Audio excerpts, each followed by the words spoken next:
આજે આપણે બનાવીશું કેન્ડી. એના માટે ગ્લાસ પાણી જોશે, અડધી વાટકી ખાંડ, આ ગુલાબનું સિરપ. આપણે તપેલીને ગેસ ઉપર મૂકી દઈશું. બરાબર, આમાં ખાંડ નાખ્યું પહેલા.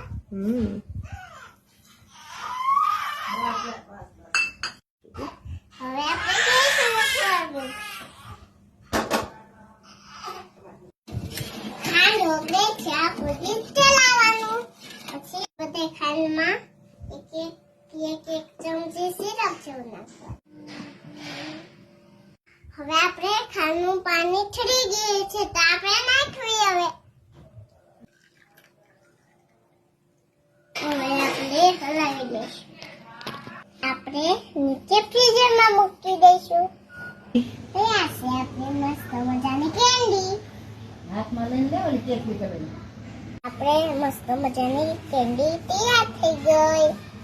તમને અમારો વિડીયો ગમ્યો હોય તો લાઈક શેર કરી સબસ્ક્રાઇબ કરજો.